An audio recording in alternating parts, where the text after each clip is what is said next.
test because they didn't know about it. What? Take drones. Yeah, take drones.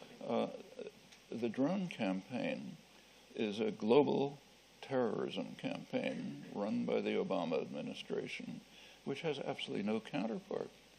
There used to be some notion, lawyers will remember, there's this old thing called the Magna Carta, which we'll be commemorating in its death in next year, 800 years. 800 years. Don't add Sir Robert Worcester here. Yeah. He'll be very But it established this, in a narrow form, but it established the notion of presumption of innocence.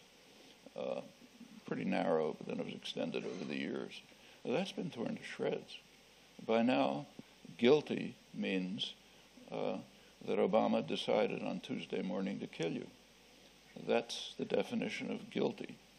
Tuesday morning, there are these sessions in the White House where they read a little St. Augustine on just wars and then decide who we're going to murder today. And they're recognized to be suspects. And it's massive. You know, it's all over large parts of the world. And they can be American, as they have been. Well, it's interesting. There are a few cases, I think 4, where American citizens were killed. Now, that has caused a lot of debate and discussion, which is curious.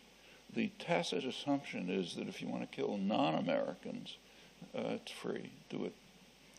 Do whatever you like.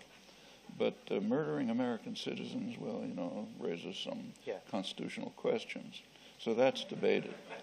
But I mean, suppose, say, that Iran, let's say, had the capacity to murder people in the United States and Israel who they regard as a threat.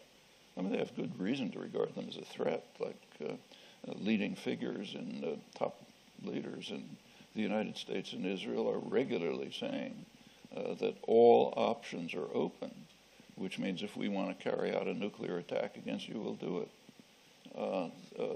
John McCain, during the last campaign, when he ran, his line was just bomb, bomb, bomb. Don't wait, let's bomb them.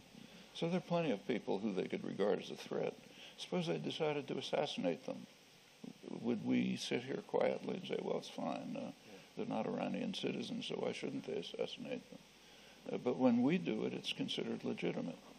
And it's pretty striking that the U.S. government recognizes 2 things that are important.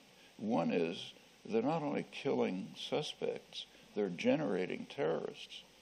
They know very well that these campaigns are generating terrorists.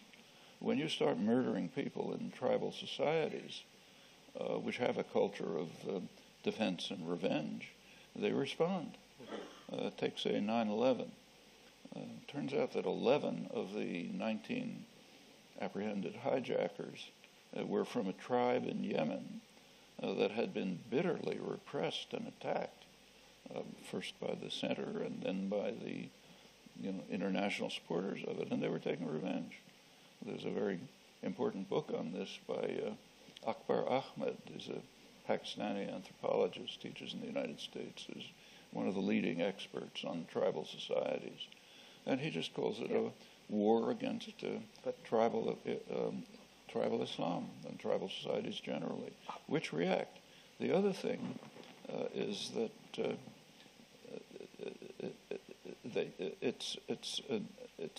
it is really massive terrorism, large-scale terrorism. And the fact that we accept it is pretty remarkable, and the acceptance is limited. The former head of the CIA, Michael Hayden, pointed out recently that there isn't a single government in the world which accepts Washington's legal basis for the drone campaign. He said with 2 exceptions, Israel and Afghanistan. And I suspect he's wrong about Afghanistan. That's the support. So you generate terrorists, you kill whoever you like, and there's no support for it. But it continues.